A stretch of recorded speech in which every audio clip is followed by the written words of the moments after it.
Hello viewers, আসসালামু আলাইকুম। কেমন আছেন সবাই? আশা করছি সবাই ভালো আছেন। প্রতিদিনের মতোই আমি Choyon educational consultant from DG EduPro Bangladesh আপনাদের সামনে হাজির হয়েছি কিছু ইনফরমেশন শেয়ার করার জন্য। আজকে আমরা মোস্ট ইম্পর্টেন্ট একটা টপিক নিয়ে কথাবার্তা বলবো। বর্তমানে যেটা হট টপিক, চায়নায় যারা উচ্চশিক্ষার জন্য যেতে চান তাদের জন্য, সেটা হচ্ছে সিএসসি এক্সাম। এই মাসে সিএসসি এক্সাম আছে 25 তারিখে। আজকে অ্যাপ্লিকেশনের লাস্ট ডেট সম্ভবত শেষ হয়ে গেল সকাল 10টায়। তো যারা যারা অ্যাপ্লিকেশন করেছেন তাদের অগ্রিম পরীক্ষার জন্য শুভকামনা থাকলো। আশা করবো তারা পরীক্ষায় ভালো কিছু করবে এবং সেই সাথে ভালো কোনো ইউনিভার্সিটিতে নিজেদের সিটটা ফিল করে নেবেন। তো আজকে আমরা সিএসসি এক্সাম নিয়ে বেশ কিছু কথা বলবো, যে টপ র্যাঙ্ক ইউনিভার্সিটি গুলো বা চায়নার যে ইউনিভার্সিটি গুলো আছে সবগুলোতেই আসলে সিএসসি এক্সাম লাগবে কিনা, এবং সিএসসি এক্সাম ছাড়া আসলে টপ র্যাঙ্ক ইউনিভার্সিটি গুলোতে কোনোভাবে এডমিশন নেওয়া পসিবল কিনা, আজকে আমরা এই বিষয়গুলো নিয়েই আলোচনা করব। আপনারা হয়তো ভাবছেন না যে সিএসসি এক্সাম ছাড়া চায়নার টপ র্যাঙ্ক ইউনিভার্সিটিতে চান্স পাওয়া অসম্ভব। বিষয়টা আসলে এরকমও না। তো আজকে হচ্ছে আমরা জানবো সিএসসি এক্সাম না দিয়েও কিভাবে চায়নার টপ র্যাঙ্ক ইউনিভার্সিটি গুলোতে অ্যাডমিশন বা স্কলারশিপ পাওয়া যায়, এবং সিএসসি ছাড়া ফুল ফান্ড স্কলারশিপ যে পেয়েছে অনেক স্টুডেন্ট কিভাবে পেয়েছে, আজকে আমরা এই বিষয়গুলো নিয়ে আলোচনা করব। তো প্রথমেই আমাদের জানাটা জরুরি যে সিএসসি এক্সামটা আসলে কি। সিএসসি এক্সামটা আসলে China scholarship council authority related একটা এক্সাম বা সিস্টেম। এটাকে আমরা চায়নায় যেসব স্টুডেন্ট উচ্চশিক্ষার জন্য যেতে চান তাদের জন্য একটা এন্ট্রান্স এক্সাম হিসেবেও আমরা এটাকে ধরতে পারি। তো আসলে সিএসসি এক্সামটা অনেক ইউনিভার্সিটিতেই এটা রিকোয়ার করে না, আবার বেশ কিছু ইউনিভার্সিটিতে সিএসসি এক্সামটা মাস্ট করে দেওয়া হয়েছে। Specially mid to top rank university গুলোতে অল্টারনেটিভ রুট আছে। তো এখন আসলে আমরা জানার চেষ্টা করি যে অল্টারনেটিভ ওয়েটা কি আসলে উইদাউট সিএসসি। উইদাউট সিএসসি কিভাবে আপনি চায়নার ইউনিভার্সিটি গুলোতে অ্যাডমিশন নিতে পারেন। সেটা হচ্ছে প্রথম যে অপশনটা, সেটা হচ্ছে ইউনিভার্সিটি ডিরেক্ট অ্যাডমিশন আর কি আমরা যেটাকে বলি। অনেক টপ ইউনিভার্সিটি নিজস্ব আসলে স্কলারশিপ দিয়ে থাকে। যেমন যদি আমরা এক্সাম্পল হিসেবে ইউনিভার্সিটি নিতে চাই, সেক্ষেত্রে বলতে হয় Nanjing take university, Jansen university. এই সকল এই টাইপের ইউনিভার্সিটি গুলোতে আসলে ডিরেক্ট অ্যাডমিশন নেওয়া যায়। যখন আপনি কোনো ইউনিভার্সিটিতে ডিরেক্ট অ্যাডমিশন নিতে যাবেন, এক্ষেত্রে আসলে সিএসসি লাগে না, অ্যাপ্লাই করলেই হয়। সো প্রথমত আমরা জানলাম যে আসলে সিএসসি ছাড়াও ডিরেক্ট অ্যাডমিশন নিয়ে ইউনিভার্সিটিতে নিজের পড়াশোনা শেষ করা সম্ভব। এরপর যে অপশনটা আসে সেটা হচ্ছে প্রফেসর রিকমেন্ডেশন মেথড। যদিও এটা মাস্টার্স এবং পিএইচডি প্রোগ্রামের স্টুডেন্টদের জন্য, তারপরও আমরা যেহেতু বিষয়টা নিয়ে আলোচনা করছি, আমি এটাও আপনাদেরকে জানিয়ে দিই। প্রফেসর রিকমেন্ডেশন মেথড যেটা, সেটা হচ্ছে ডিরেক্ট সুপারভাইজার যদি ম্যানেজ করে তাহলে আসলে অ্যাডমিশনটা অনেক ইজি হয়ে যায়। যদি আপনার সিভিটা অনেক স্ট্রং হয় এবং ইমেল স্ট্র্যাটেজি যদি আপনি ঠিকভাবে করতে পারেন, যদি ইমেল স্ট্র্যাটেজিটা অনেক বেশি ইম্পর্টেন্ট, যদি এটা আপনি সবকিছু ঠিকঠাক ভাবে শেষ করতে পারেন এবং রিসার্চ প্রপোজাল যদি আপনি দিতে পারেন, তাহলে এক্ষেত্রে আপনার চান্সটা বাড়ে। সো এক্ষেত্রে আমরা বলতে পারি যে ডিরেক্ট আপনি প্রফেসরের রিকমেন্ডেশন লেটার দিয়ে মাস্টার্স এবং পিএইচডি তে ইউনিভার্সিটি গুলোতে অ্যাডমিশন নিতে পারেন। থার্ড যে অপশনটা আসে সেটা হচ্ছে এজেন্সি বা অথরাইজ চ্যানেল। আমরা জানি আমাদের দেশের বিভিন্ন কনসালটেন্সি গুলো যেগুলো আছে, তারা আসলে চায়না উচ্চশিক্ষার জন্য স্টুডেন্ট পাঠিয়ে থাকে। তারা বিশেষ করে তাদের যে অথরাইজেশন আছে সেটার ভিত্তিতেই তারা ইউনিভার্সিটি গুলোতে স্টুডেন্ট দিতে পারে। তো এক্ষেত্রে আসলে প্রপার গাইডলাইন থাকলে ভুল খুব কম হয়, এবং এই কারণেই স্টুডেন্টরা আসলে কনসালটেন্সির শরণাপন্ন হয়। আমরাও স্টুডেন্টদেরকে সঠিক গাইডলাইন দিয়ে তাদের অ্যাডমিশন প্রসেসটাকে স্মুথ করার ট্রাই করি, সবসময়ই তাদের অ্যাডমিশনটাকে এনশিওর করার ট্রাই করি, এবং তাদের স্কলারশিপের জন্য আমরা যথেষ্ট ট্রাই করে থাকি। তো আসলে এক্ষেত্রে হয় স্কলারশিপ ম্যাচিং ইজি হয় যখন কোনো আপনি কনসালটেন্সির মাধ্যমে গাইডলাইন নিবেন এবং তাদের সাথে আপনি প্রপার ভাবে কাজ করবেন, তখন আপনার ডকুমেন্টেশন, তাদের প্রপার গাইডলাইন এবং তাদের স্কলারশিপ ম্যাচিং যে প্রসেসটা, এগুলো আপনার জন্য অনেক বেশি হেল্পফুল হয়ে যাবে। এখন আমরা আসলে আলোচনা করতে পারি এই বিষয়ে যে what you need instead of CSCA. আসলে সিএসসি এর জন্য একাডেমিক রেজাল্টটা ভালো হতে হয় মোটামুটি।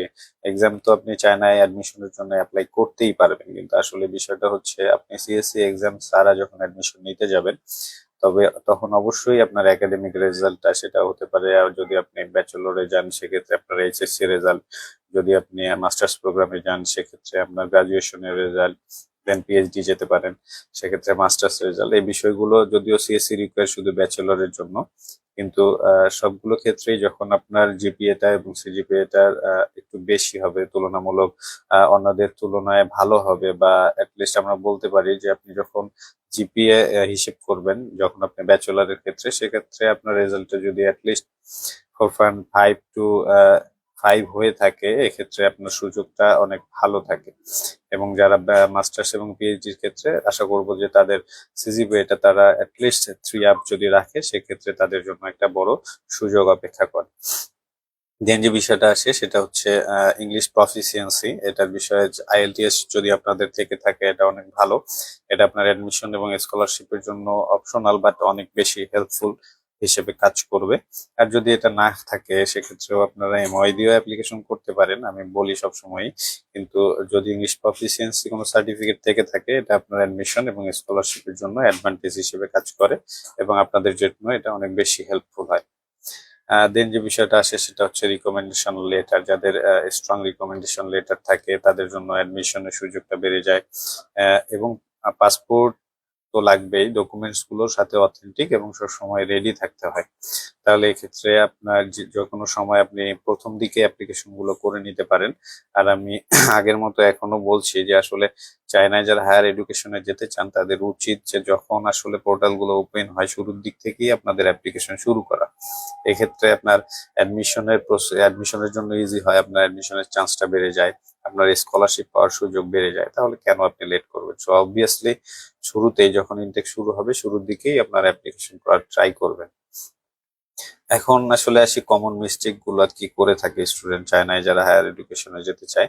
তাদের ক্ষেত্রে কমন যে মিস্টেক গুলো তারা করে থাকে সেটা হচ্ছে তারা শুধু সিএসসি স্কলারশিপের পেছনে আসলে দৌড়ায়, যেটা একদমই উচিত না। অবশ্যই সিএসসি স্কলারশিপও আপনারা অ্যাপ্লাই করবেন, কিন্তু এর পাশাপাশি আদার্স যে স্কলারশিপ গুলো আছে চায়নাতে, এগুলো এই স্কলারশিপ গুলো অনেক বেটার। এগুলো তো আপনি ফুল ফান্ড স্কলারশিপ প্লাস স্টাইপেন্ডও পেতে পারেন। সো শুধু সিএসসি স্কলারশিপের উপর নির্ভরশীল থাকবেন না, আদার স্কলারশিপ গুলো নিয়েও চিন্তা ভাবনা করবেন। এরপর যে মিস্টেকটা করে থাকে সেটা হচ্ছে লেট অ্যাপ্লাই করা। আমি এর আগেও আমার বিভিন্ন ভিডিওতে বলছি যে চায়নাতে আপনারা যারা হায়ার এডুকেশনের জন্য যেতে চান অবশ্যই শুরুর দিকেই আপনারা অ্যাপ্লিকেশনটা করে ফেলবেন। যত লেট অ্যাপ্লিকেশন করবেন তত আপনার অ্যাডমিশন এবং স্কলারশিপের সুযোগ কমে যায়।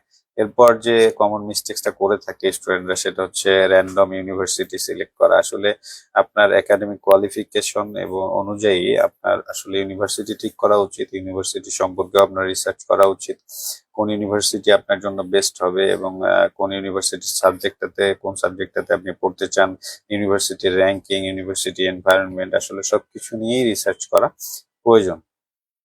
এটা আসলে সবার জন্যই প্রযোজ্য। যখন আপনি এটা না করে র্যান্ডমলি ইউনিভার্সিটি চয়েস করবেন, আসলে একটা দেশের সবগুলো ইউনিভার্সিটি যে বেটার হবে বিশেষ করে বিষয়টা আসলে এরকম না। সো সবাই চেষ্টা করবেন আগে নিজের লক্ষ্যটা ঠিক করা, নিজের ইউনিভার্সিটি, আপনি কোন ইউনিভার্সিটিতে পড়তে চান, কোন সাবজেক্টে পড়তে চান, এই প্রিপারেশন গুলো আগে থেকে নিয়ে নেবেন। দেন আরেকটা বিষয় যেটা থাকে সেটা হচ্ছে রিকমেন্ডেশন লেটার যেগুলো থাকে, বা শর্ট ফর্ম এসওপিও আমরা বলতে পারি, এই বিষয়গুলো আসলে কপি না করার ট্রাই করা। আপনি ট্রাই করবেন আপনার নিজে এই আপনার রিকমেন্ডেশন লেটারটা যেটা প্রফেসর দেয় সেটা যেন অথেন্টিক হয়। দেন এসওপি যেখানে প্রয়োজন, যদিও চায়না এসওপি প্রয়োজন পড়ে না, একটা ইন্ট্রো ভিডিও প্রয়োজন পড়ে ম্যাক্সিমাম টাইমে। তো সেটার কনসেপ্টটাও নিজে রেডি করার ট্রাই করবেন। কোনো আসলে সেন্টেন্স বা কোনো কথা আপনার ক্যারিয়ার গোল সম্পর্কে আপনার নিজেরটাই বলবেন, কপি করার না করাটাই ভালো আর কি। কপি করলে অনেক সময় আপনি রিজেক্ট খেয়ে যেতে পারেন। তো আসলে সিএসসি এক্সামটা ইম্পর্টেন্ট চায়না হায়ার এডুকেশনের জন্য, বিশেষ করে টপ র্যাঙ্ক যে ইউনিভার্সিটি গুলো আছে সেই ইউনিভার্সিটি গুলোতে সিএসসি এক্সামটা দিতে হয়। তবে এখনো অনেক ইউনিভার্সিটি আছে যারা সিএসসি রিকোয়ার করেনি। ওই ইউনিভার্সিটি গুলো র্যাঙ্ক অনেক ভালো এবং পড়াশোনার মান এবং পরিবেশ অনেক উন্নত। আপনারা চাইলে সিএসসি ছাড়াও সেই ইউনিভার্সিটি গুলোতে অ্যাডমিশন নিয়ে আপনার পড়াশোনা কমপ্লিট করতে পারেন। তো যদি সিএসসিএস ছাড়া যে ইউনিভার্সিটি গুলো আছে এগুলো সম্পর্কে আপনাদের জানার আগ্রহ থেকে থাকে বা কোন কোন ইউনিভার্সিটি গুলোতে সিএসসিএস ছাড়া আপনি অ্যাডমিশন নিতে পারবেন, এই ইউনিভার্সিটি গুলো সম্পর্কে জানতে অবশ্যই আমাদের সাথে যোগাযোগ করবেন। আমাদের অভিজ্ঞ কনসালটেন্টরা আপনাদের এই বিষয়ে সঠিক গাইডলাইন দেবে। এবং আশা করছি যারা সিএসসি এক্সামে অ্যাটেন্ড করছেন তাদের জন্য শুভকামনা থাকবে যে আপনারা ভালো একটা স্কোর গ্যাদার করেন, এবং আশা করব ভালো র্যাঙ্ক কোনো ইউনিভার্সিটিতে আপনাদের সুযোগ হয়ে যাবে। এবং যারা সিএসসি এক্সাম দিচ্ছেন না তাদের জন্য টেনশনের কোনো কারণ নেই। সিএসসি ছাড়াও অনেক ইউনিভার্সিটি আছে, আপনারা জাস্ট আমাদেরকে নক করবেন, ইনবক্স করবেন, আমরা আপনাদেরকে সিএসসি ছাড়া ইউনিভার্সিটি সাজেস্ট করব অ্যাকর্ডিং টু আপনার প্রোফাইল। তো আসলে বলতে গেলে সিএসসি এক্সাম না থাকলেও চিন্তা করার কিছু নাই। স্মার্ট স্ট্র্যাটেজি ফলো করলে আপনি চায়নার টপ র্যাঙ্ক ইউনিভার্সিটিতেও চান্স পেতে পারেন। তো ফ্রি গাইডলাইন বা অ্যাপ্লাই করতে চাইলে ইনবক্স করতে পারেন টিজি প্রো বাংলাদেশ পেজে, অথবা আমাদের অভিজ্ঞ কনসালটেন্টদের হোয়াটসঅ্যাপ নাম্বারেও আপনারা নক করতে পারেন সরাসরি। আশা করছি তারা আপনাদেরকে অথেন্টিক এবং সঠিক ইনফরমেশন দিয়ে সহযোগিতা করবে এবং সঠিক গাইডলাইন দিয়ে চায়নায় আপনার উচ্চশিক্ষার পথ আরো সহজতর করে দিবে ইনশাল্লাহ। তো আজকে এ পর্যন্তই, সবাই ভালো থাকবেন, সুস্থ থাকবেন। সিএসসি এক্সাম ছাড়া ইউনিভার্সিটি সম্পর্কে জানতে চাইলে অবশ্যই যত দ্রুত সম্ভব আমাদের সাথে যোগাযোগ করবেন। এবং যারা চায়নায় উচ্চশিক্ষা পড়তে চান তারা as early as possible application শুরু করে দিবেন। আজকে এ পর্যন্তই, সবাই ভালো থাকবেন, সুস্থ থাকবেন। আসসালামু আলাইকুম, আল্লাহ হাফেজ।